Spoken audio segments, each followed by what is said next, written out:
Hello everybody, and Jess here, and welcome back to Mahoutsukai no Yome, Season 2, Part 1, Episode 6. Yes, Part 1, because as I have learned, there's going to be a second core to the second season, and it's coming, when? In autumn, so like couple of weeks from now. We don't have much time to make up for the lost time and watch the rest of the first core. But this is episode... which one did I say? Episode 6. So, midpoint of the series, midpoint of the core, at least. Now it's going to be smooth sailing, I think. Maybe. We'll see. We'll see about that. But yeah, we are back to our world of magic and sorcery. And I'm not sure what's gonna happen in this episode. As always. What happened in the previous episode? Let's maybe start with that. And in the previous episode, we met... Maybe not met. We haven't met anybody new. But we learned some interesting detail about a lot of people. About a lot of people. So forgive me if I have to use my little character list to remember them all. We have learned that... Where is he? Zoe Ivy, is a Gorgon. That's why he needs to wear the ear mufflers and the goggles to protect himself from external stimuli, because sounds apparently are what triggers his transformation into a Gorgon, what turns his hair into snakes. He seems fairly harmless though, his snakes in particular. He doesn't really turn anybody into stone or anything like that. Was it Lucy? Yeah, it was Lucy Webster, Chise's roommate, who said that those snakes were pretty, such a pretty shade of green and whatnot. So he's not really that much of an outcast. He was avoiding Chise because of her dragon parts. And Gorgons apparently don't like dragons because they come from dragons, which doesn't make much sense, but I guess maybe it does. I'm not sure. Other people who were involved in that little incident were, of course, Isaac Farrar, who I can't help but call Joe because he looks like Joe from prison school. So Joe was involved, of course, Chise's roommate, Lucy. Anybody else? Let me take a quick look at the list of characters. I don't think anybody else was involved. Correct me if I'm wrong, of course. And later, as it turns out, Philomela was watching them and listening in. Philomela apparently is from a clan that is known for espionage and whatnot, which is a very interesting detail, that there are all those mage families and whatnot, and that forced them... one more person was with them, Rian Scrimgeour, whatever you want to say, whatever you want to call it. And he proposed that they have a little bit of a blood pact, so that whatever was heard there by Philomela included will never leave anybody's mouths or anybody's fingers in the form of writing. Right, so that seems secure, but I'm not sure if it's gonna be fully secure. I have a feeling that Philomela will somehow spill the beans. Regardless, she seems extremely subservient to everybody, really. Not like she has a singular master, more like she treats everybody as their master, which is kind of odd, kind of weird, but I guess that's how her family is. Maybe, I'm not sure. We've learned about the 7 shields, I believe they were called, which are the 7 families, 7 clans who have certain specialties. Veronica Rickenbacker is an heiress of one of them, which I guess maybe explains why Philomela is subservient to her. Maybe the Sergeant family was always subservient to Rickenbackers, some sort of a deal like that. Then there's Saint George,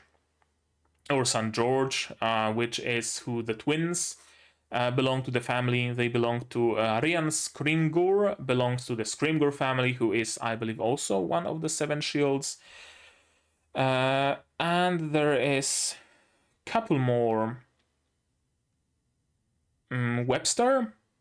I think Webster was also some like big family, but right. The Webster family was destroyed because of the involvement of the Sergeant clan. So Lucy has beef with Philomela about it, and Philomela seemed really fucking mortified hearing about it.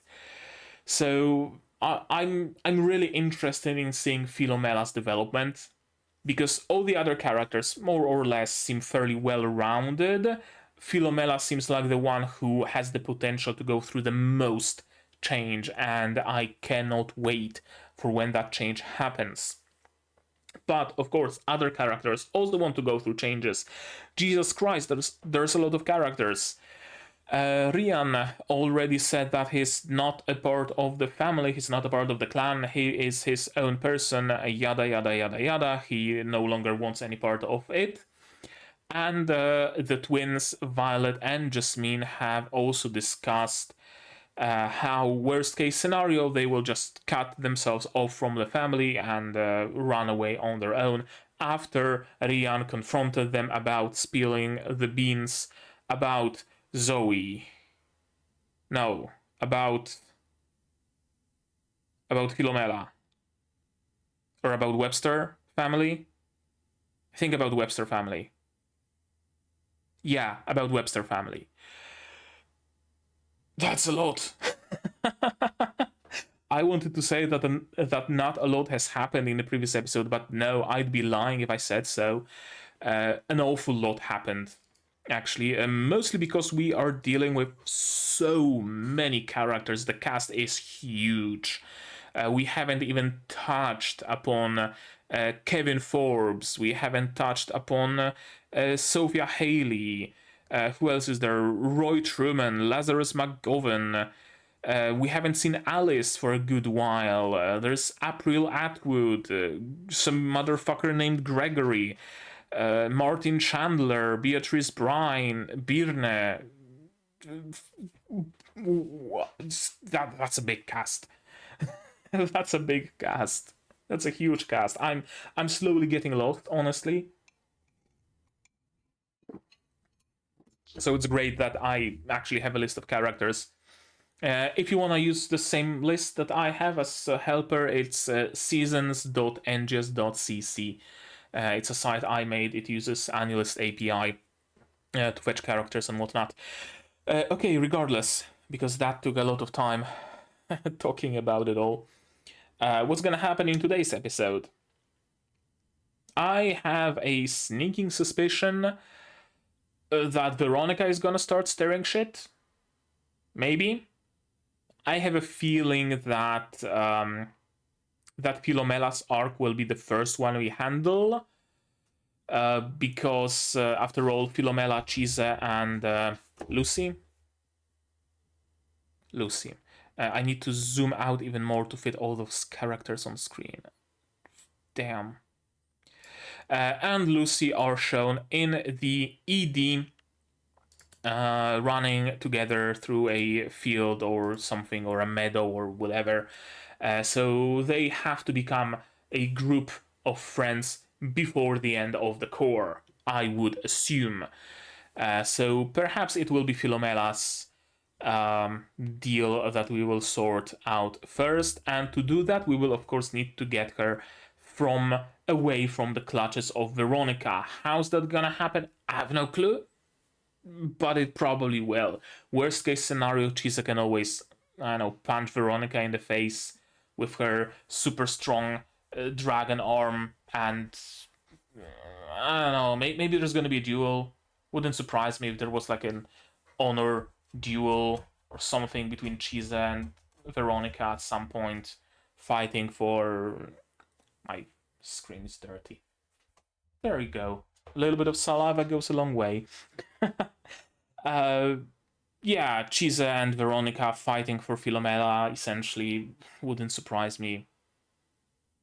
But probably because it wouldn't surprise me, it's not going to be what happens. Right.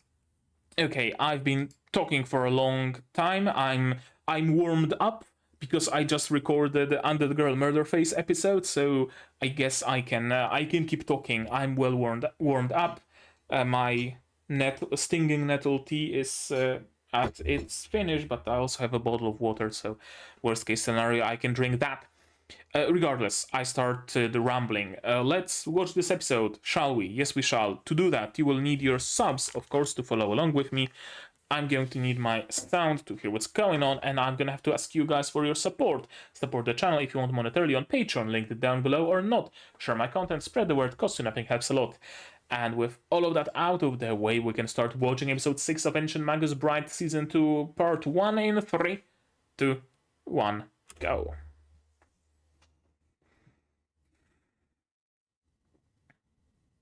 Oh, suddenly hanging out with Elias?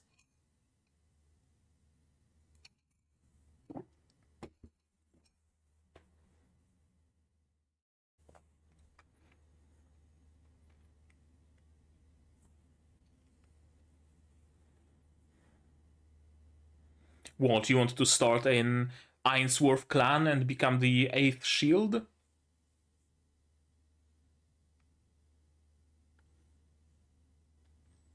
Hmm.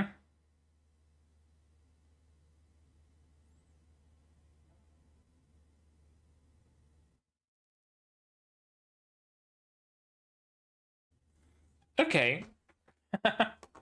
I'm glad Elias is a friend he can talk to about those matters. Well, friend, frenemy, I guess, kinda, sorta. La li la la li la la li la li la la. There we go. My favorite part of the opening.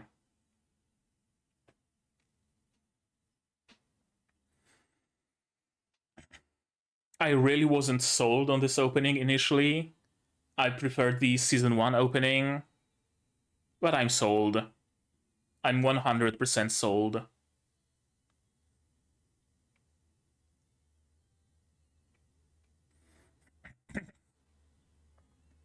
I need to buy myself a bolo tie.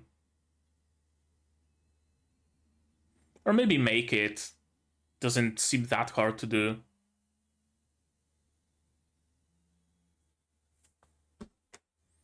Especially if I were to use, like, leather and wood. Yeah, I might do it. Some, weekend project. And now we know who that Gorgon is from the opening.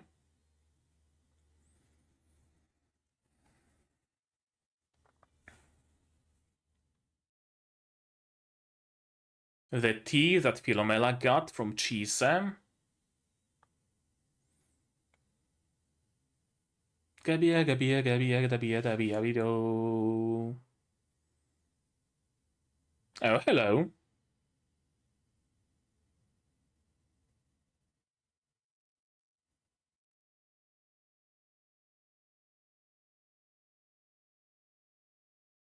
Oh, overhearing what she shouldn't have overheard. No, it's not like that, Elias.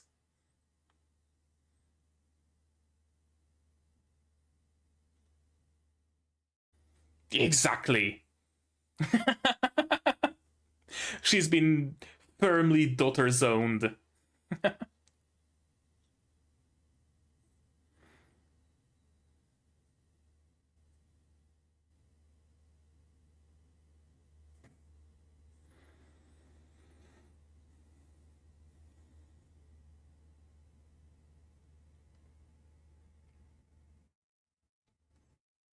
What effect is that going to have on Alice? Angry. Right, I'm not strong enough, I'm not good enough. Okay. That's valid, of course. Whomst. Alice? What you doing on a train station?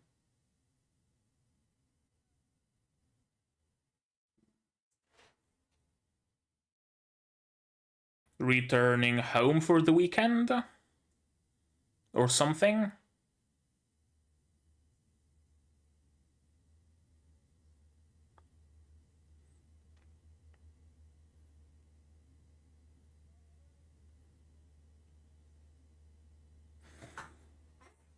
Okay, what's going on? Is Alice gonna spend the night at Chise's place? A girls' night, essentially? Talking about their boyfriend problems? Not like Elias is a car. That's a weird license plate.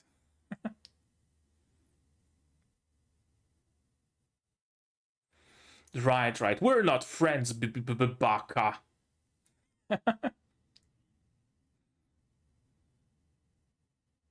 Yeah. A rose by a different name, yada yada.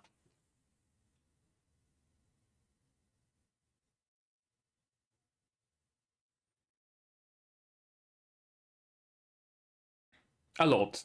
Yeah.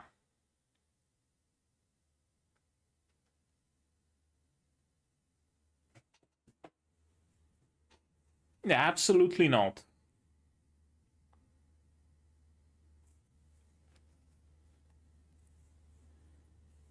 Yeah. Each person's friendship is different.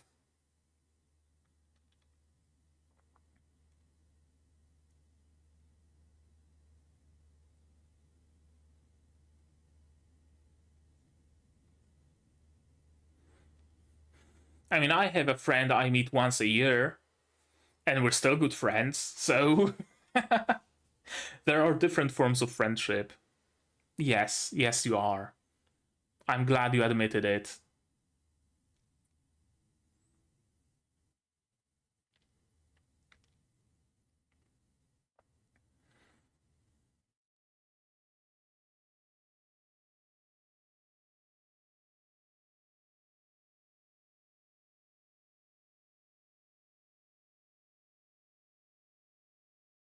Okay, so what's Alice doing here?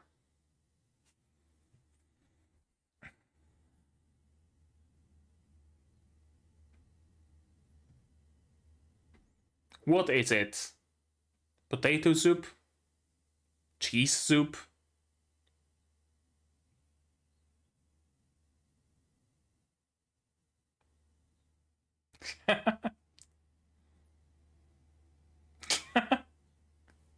Okay.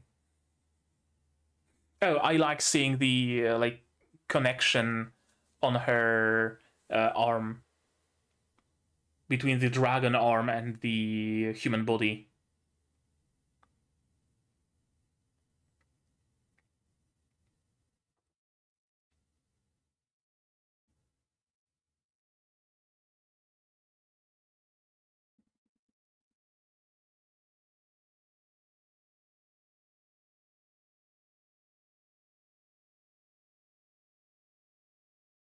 Okay, neither of them is asleep. Time for some girls talk.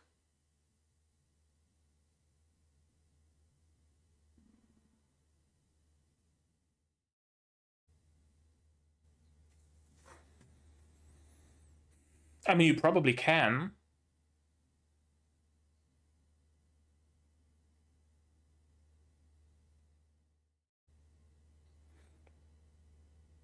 Mm, I mean, you are being useful to him by studying, by growing stronger, so that eventually you can be useful to him.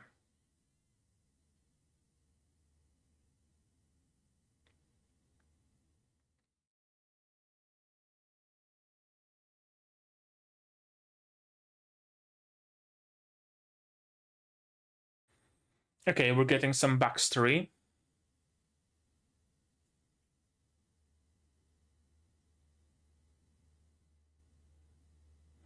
Are you interested in our Lord and Savior Jesus Christ? He gave me this immortal body.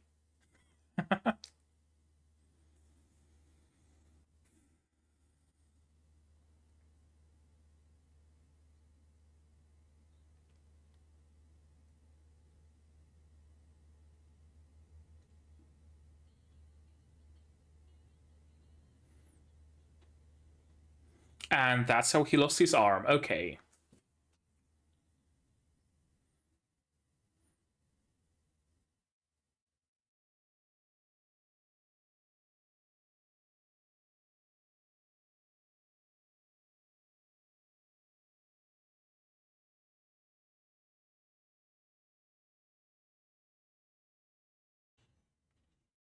Yep. Not gonna do much.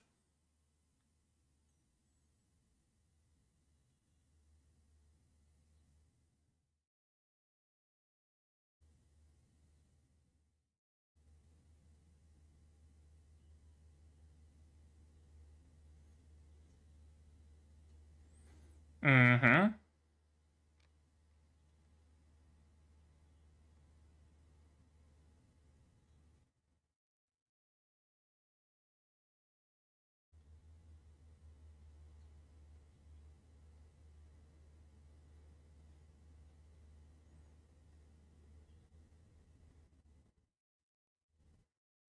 Yeah.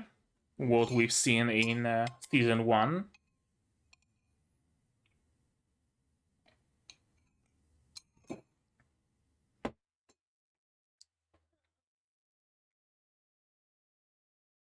Is hair a source of power for a sorcerer?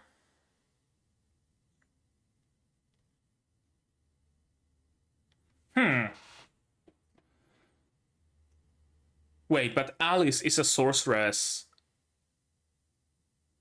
And she cut her hair when she got into the academy.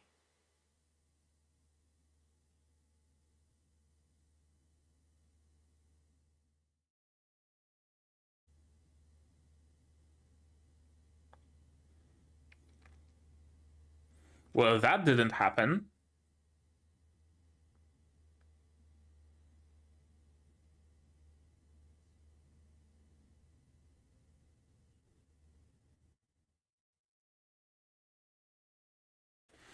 Well, that's why you are attending the academy, to grow stronger. So just keep on keeping on until you grow strong enough.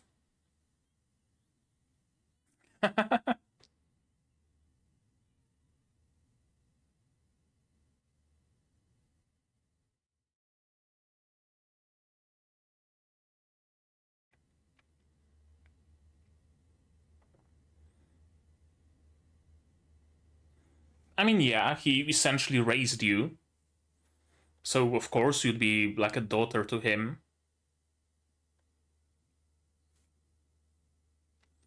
Right, but nobody said the quiet part out loud.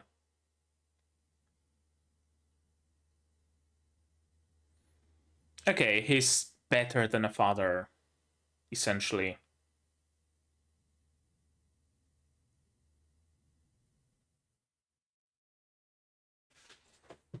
Or you could rewrite your definition of a father.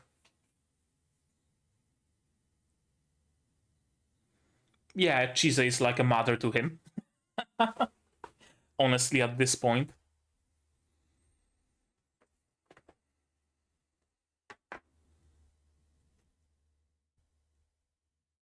When did that happen? Because I don't remember. Engaged, maybe. Married? There wasn't a ceremony of any sort.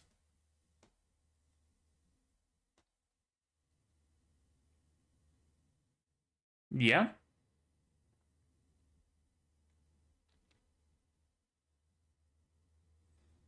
Okay, I guess she does have a ring.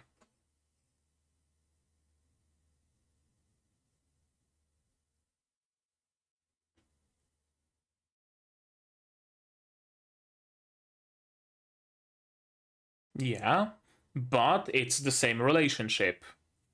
Exactly.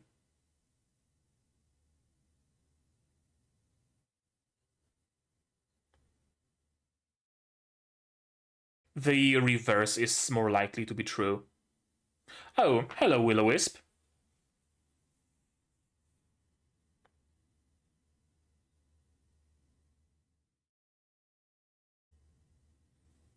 That's also a way to think about it.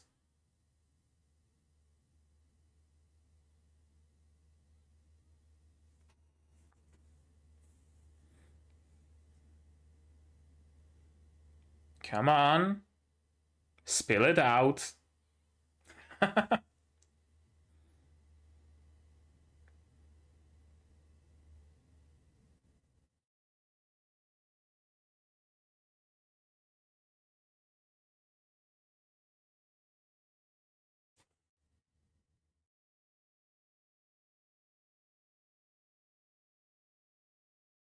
Chise waking up at the crack of dawn, running away somewhere.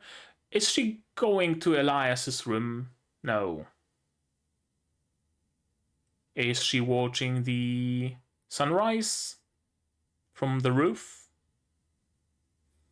Oh, Elias is, and she's joining him. Okay.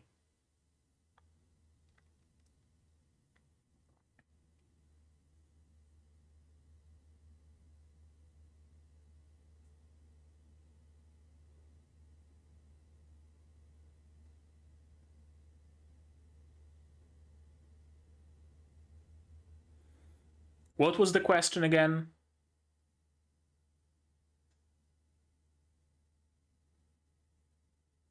That's what he counts on. That's honestly what he counts on.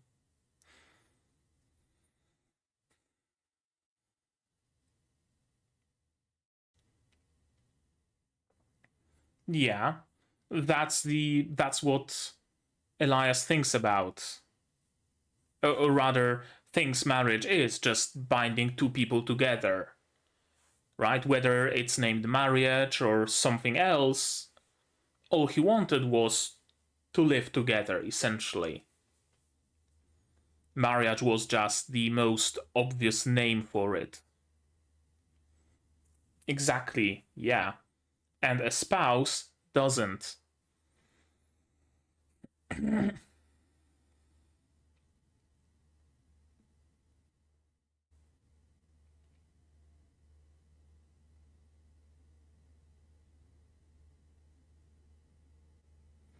I guess they did have a wedding at some point. I guess it happened in one of the OVAs that I just completely missed. Yeah.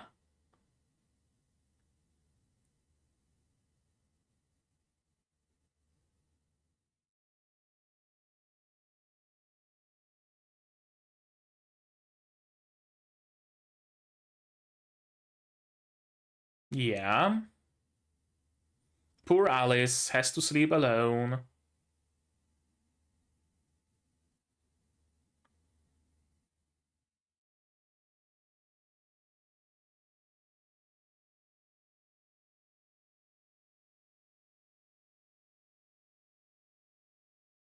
Exactly.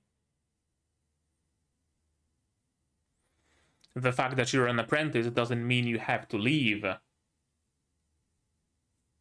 And the fact that you're a married couple doesn't mean that you need to bear his children, right?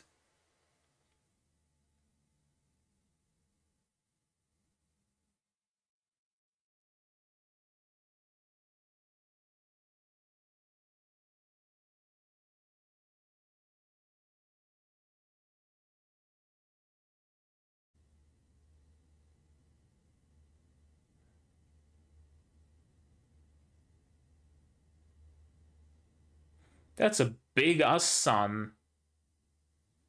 Or is it the moon?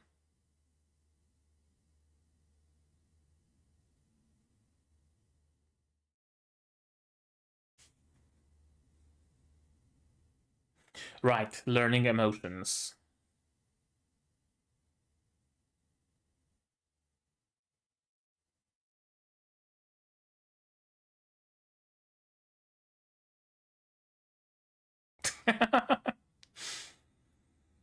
Yeah, it's really hard to describe emotions without using the names of emotions, isn't it? Probably.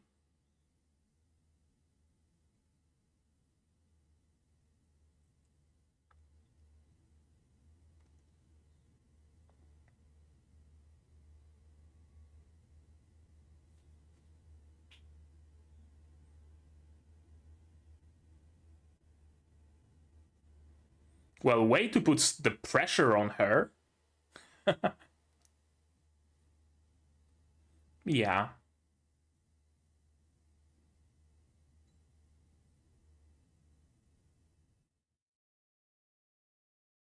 And back at school?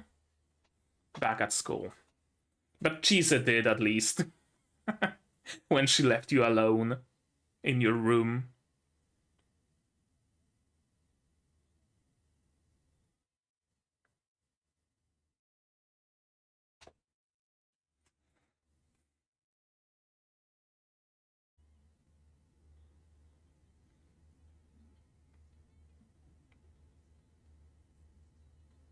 Okay.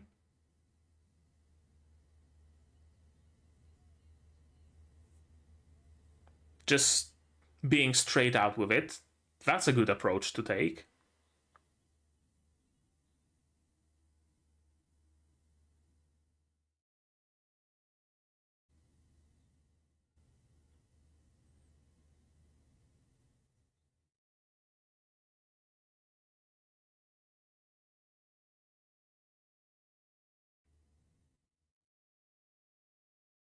True.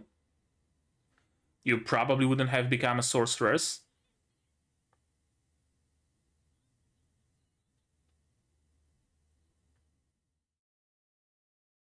I choose you, Pikachu.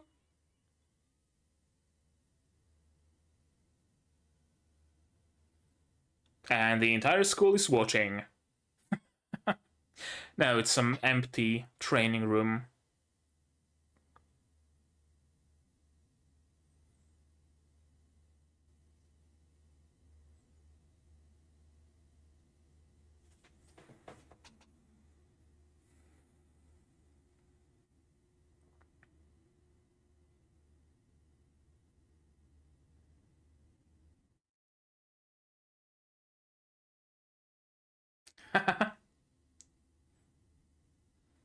Rejected.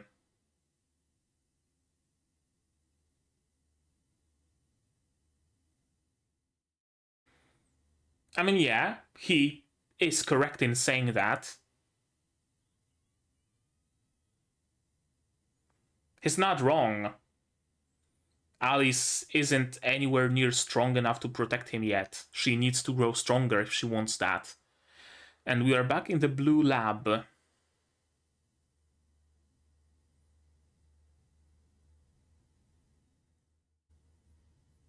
Just going down, putting something in a drawer and getting back topside. And I don't like this purple vapor. Purple never means anything good.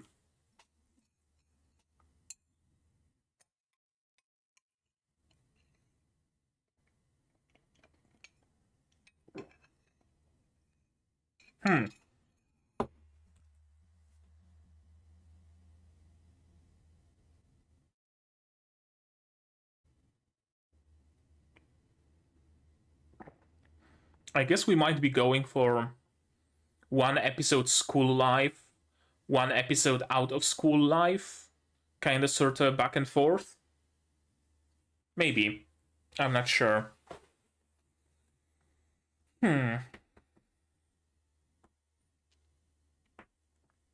This was a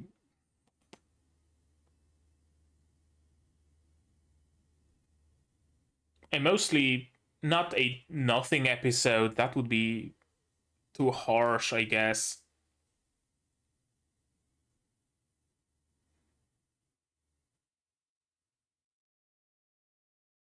But this episode didn't really change much.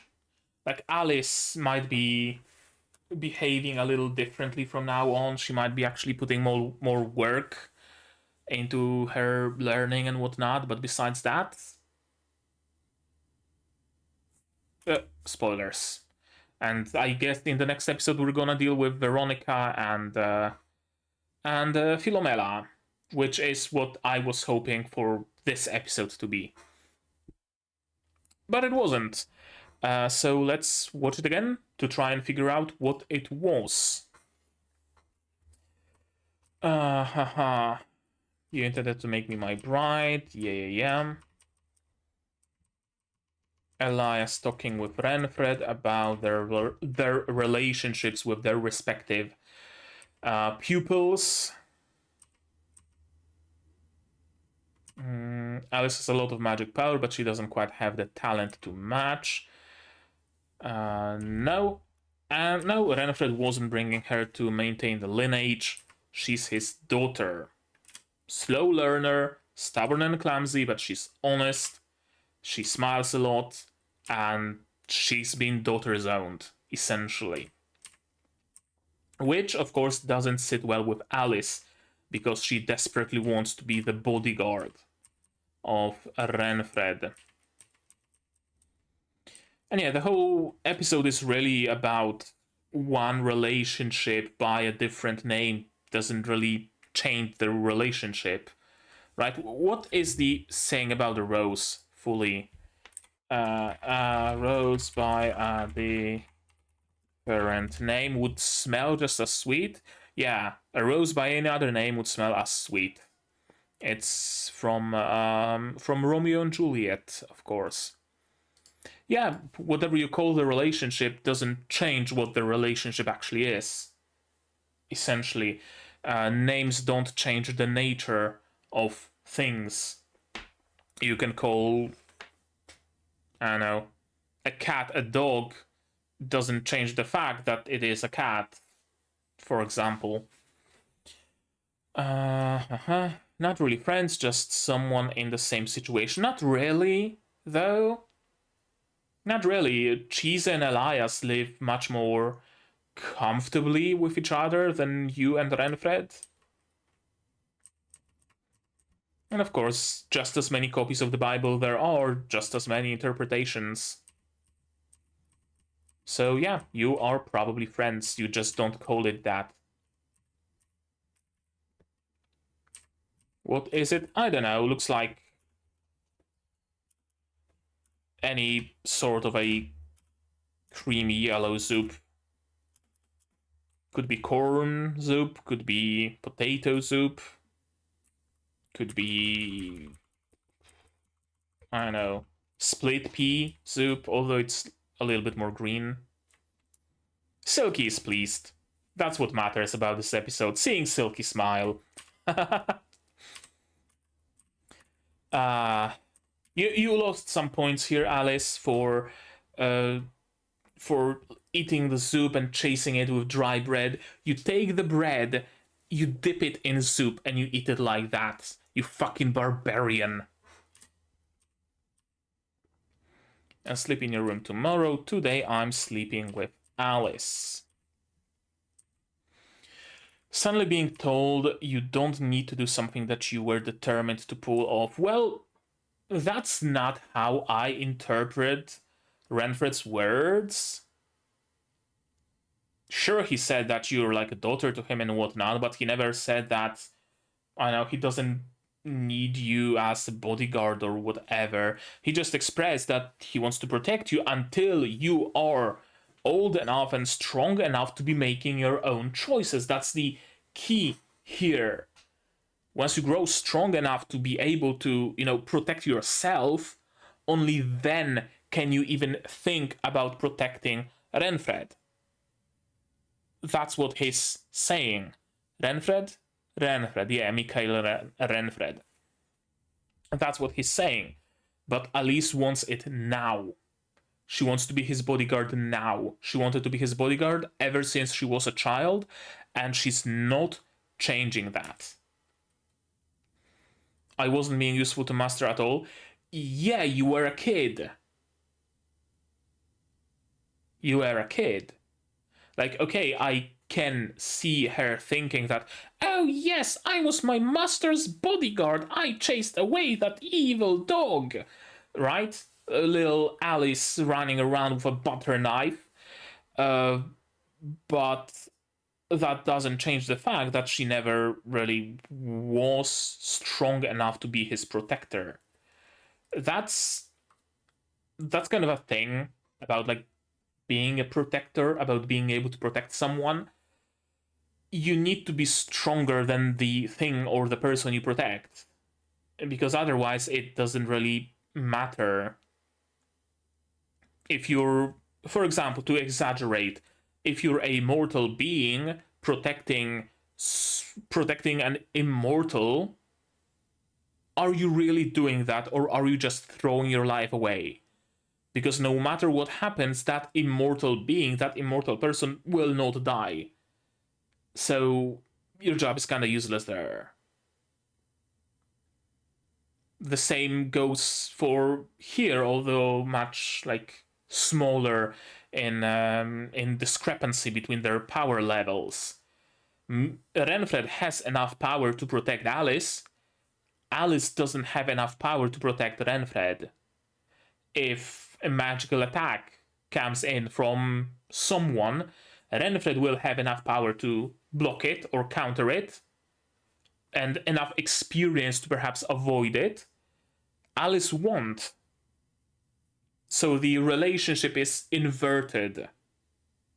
The protector is weaker than the protectee, and in this situation, protection doesn't make any sense. So I understand that Alice's anger isn't entirely, whatchamacallit, not relational, not relative, not reliable. Fuck, what's the word I'm looking for? It's not entirely grounded in reality. That's how I'm gonna say it. Realistic, I guess, maybe. Not the word I wanted to use, but whatever. No, not realistic. Her anger isn't exactly... I don't know. Whatever, I forgot the name for the word. I forgot it. Oh well, I'm gonna remember it one day. When I least expect it, probably. But yeah, again, her anger isn't grounded in reality. Again, that's how I'm gonna say it.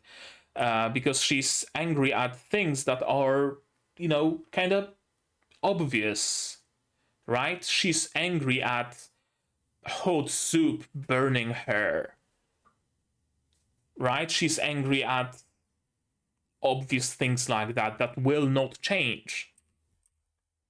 It was like fireworks on New Year's or Guy Fawkes night.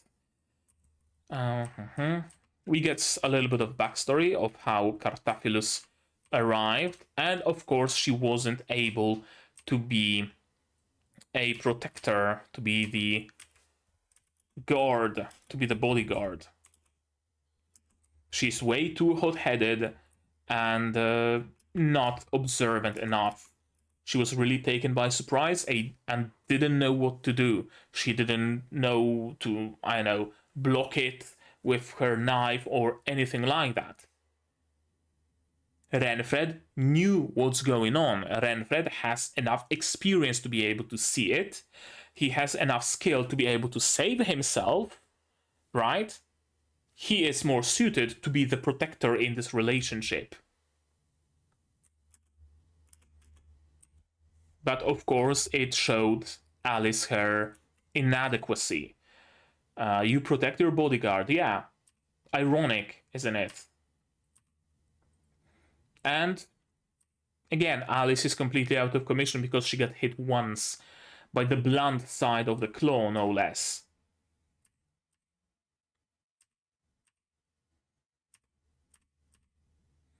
I wanna claim the corruption in the Kingdom of Cats. We heard about it all. You don't have very long hair for a sorcerer. Do you specialize in logical construction? Apparently, hair length matters for a sorcerer. I'd rather you don't have magic power. Magic power is stored in the hair, apparently. So why did Alice cut hers? Like, I know that in Japanese culture, cutting your hair symbolizes change or willingness to change, right? Like leaving your old life behind and whatnot. But in this case, we are following the European mythology, where hair usually signifies power. It's the same in, I know, Christian mythology. We have Samson.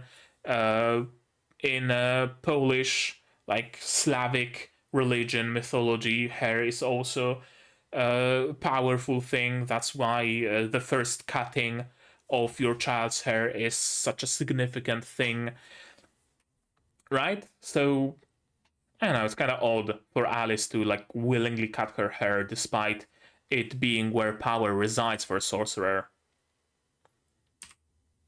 You've got a chain around your neck every time you look in the mirror. I'll give you your arm back as soon as I'm done. And apparently he didn't. Probably a good time to talk to Cartaphilus about maybe giving that arm back. He seems docile. He might listen to Chise. I don't know. Here I am acting like some badass bodyguard. He said I'm a daughter to him.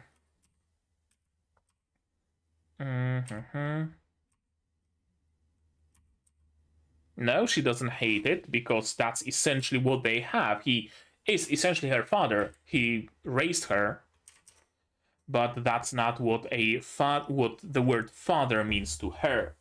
Again, that's, relativity in calling different things different names. Alice has only negative associations with the word father, because of course she would. Meanwhile, Renfred is much better than a father would be. He's my master, but we're technically also married. Maybe we are, maybe we aren't.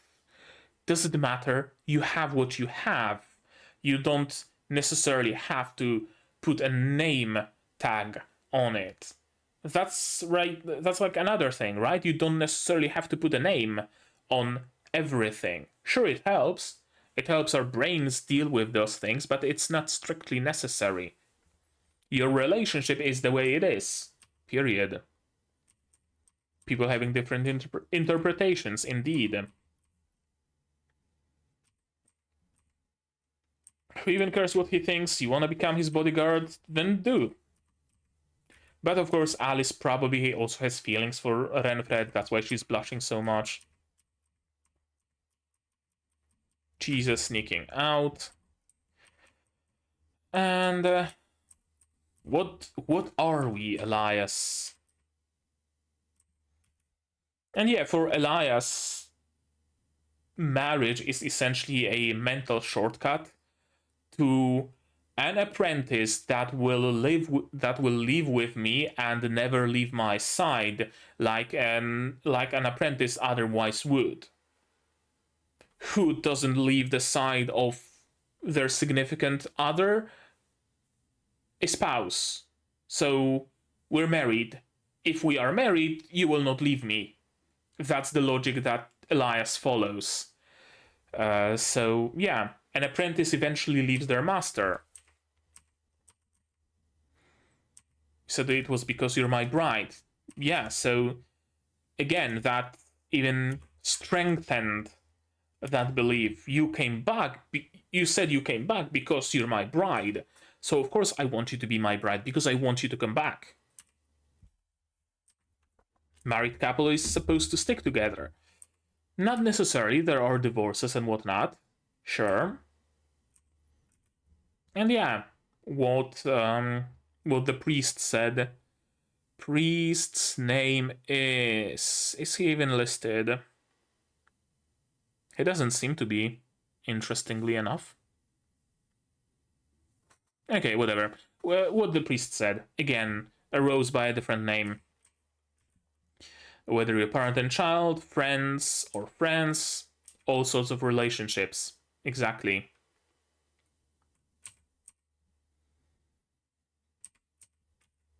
So we take on the roles of master and apprentice and married couple, but we don't. That's another thing. We don't have to really stick to those roles so strictly. We are who we are. We are what you are. Our relationship is what it is. We might want to put different labels on them, but we shouldn't feel limited by those labels. Right? At which point do you stop being a colleague and start being a friend? At which point do you stop being a friend and start being a best friend? For example, it's different for everybody. And again, like with friendship, as I said, I have a friend who I see once a year, literally. We see each other once a year, maybe twice, if winds blow the good way. And I would still call it a friendship. Meanwhile, someone else might have it in their definition of friendship that friends see each other regularly. Maybe on the weekends, maybe randomly during the week, right? And that person would not call what I have a friendship. And at the same time, we don't have to stick to the so strictly to the role of being friends to the point where we see each other every day or every week or text each other constantly and whatnot, right? I like it. You don't appreciate... No, she does. Doesn't matter how it started. I'm happy when I'm with you. That's what matters. And it makes me happy that you can't let me go. Whether we call it master apprentice, whether we call it marriage, whatever. What matters is my feelings. What does it mean to be happy? Yeah, I'm happy I got to speak with you. And I feel lonely about having to go back to bed. That's 2 emotions you've learned, Elias. Good job. You get a star sticker.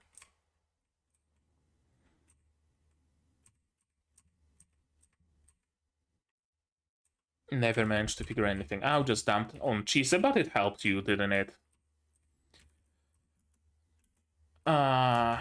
You might think of me as my daughter, but I don't think of you as my dad at all. I don't hate it, but that's not the role I want. Exactly.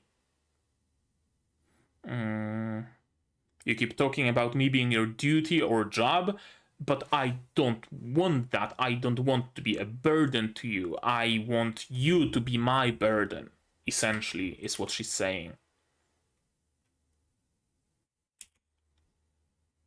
And Renfred also feels some guilt here, I feel. I was the one who set you on your path. I forced it on you in a way you wouldn't notice. I made you a sorceress. Now I need to take, responsibility for it. If I didn't take you in, Cartaphilus wouldn't try to hurt you. So me protecting you is me losing an arm to protect you is me, doing my duty to protect you from the choice that I made for you. Essentially, they both have this sort of an issue. And now Alice has the same kind of a resentment towards herself. You lost an arm because of what I did, because of my inadequacy. They are interesting together. I took it because I thought it'd be good for me. Did you really? I guess kinda, sorta. There are no what ifs. I guess, maybe, but there are in reality. Now it's my turn to choose you. That's a nice spinning shot.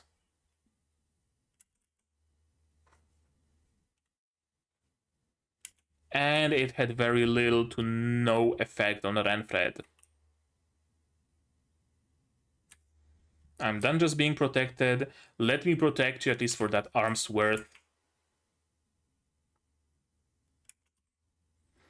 You're still a child so long as you're just standing there shouting. He is not wrong. It's an adult's duty to protect children. If you want to protect me, you can start by not skipping class. Again, Alice wants here and now. I want to be your protector now. But it doesn't work that way, unfortunately. You can't say you want to protect someone if you don't have the ability to protect them. Or rather, you can keep saying that, but it's not going to make it a reality. So Renfred is in the right here. If you want to protect me, you can start by not skipping class. Again, curiously, he's not telling her, no, you will never be my protector, I will always guard you, you're like a daughter to me. No, he said, you're a child right now, you're weak, you're inexperienced, learn, get stronger, gain experience, eventually you might be strong enough to be my protector, you might be strong enough to be my bodyguard, absolutely, but right now you aren't. So keep on keeping on and get to that point if you want to. But Alice is impatient. He gets it. He absolutely gets it. He simply is much more methodical about it than you want to be. Masks, glasses. What's he putting inside? I don't know, is it some file? Something. I have no fucking clue. No idea. All I know is it starts smoking purple, and that's never a good sign. And the next episode we're gonna see Philomela and Veronica. So we are probably going to progress Philomela's storyline. That's cool. That's cool. As I said at the beginning, I'm very intrigued. I'm very curious about it. So I'm glad that this is what the next episode is going to be about. And it seems we are actually going in the like out of school life episode, school life episode, outside school life episode, school life episode, back and forth. Okay. So that was episode 6 of Ancient Magus Bride, season 2. And I'm not really sure what to think of it, what to say here. I guess it helped establish Chise's and Elias's relationship, and it helped establish Alice's and Mikhail's, Renfred's relationship, kinda, sorta. And that's basically it. I guess maybe it gave a little bit of drive for Alice. I hope it did, at least. I hope that it's actually going to make her, like, double down on her classes, on her learning, or on getting stronger. That it's not going to demotivate her. That she's actually gonna go like, oh, I will show you. I will get strong enough to protect you. Just look at me grow stronger. I really hope she goes in that direction and not in a more self-destructive of trying to get results now. But I guess even if she does, Chise should be able to save her, hopefully, if it happens. I guess we also got a flashback to how Renfred lost his arm, although we knew that from season 1. This was just a more extended form.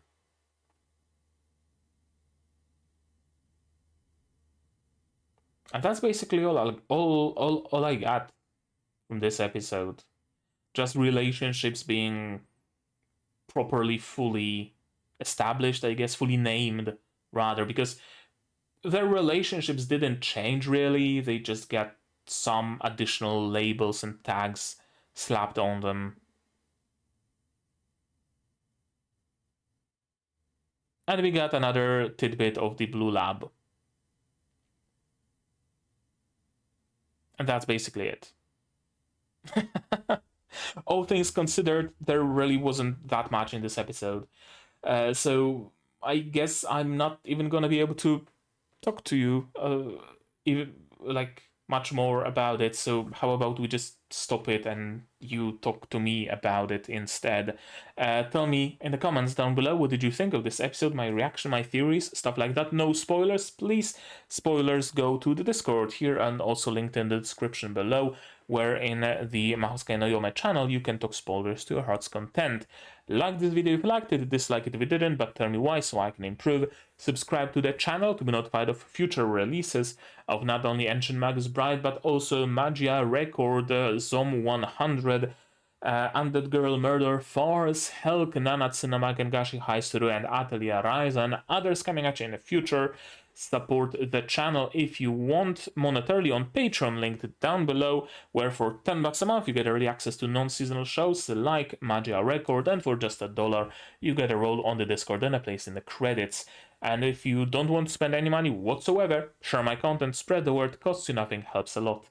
And with all of that out of the way, that's gonna be it from me for today. So as always, you guys do the good stuff, and I'm gonna see you in the next one. Cheers! And here's my wonderful Patreons: QB without the net, Fruit, the Corporal Survivor, Yankai Judo, Kira Memze, Rainer Akamancer, Marsh Fassel, Dr. Wotigala, and Hans Peter. And you can join their ranks without the need to be anybody's bodyguard.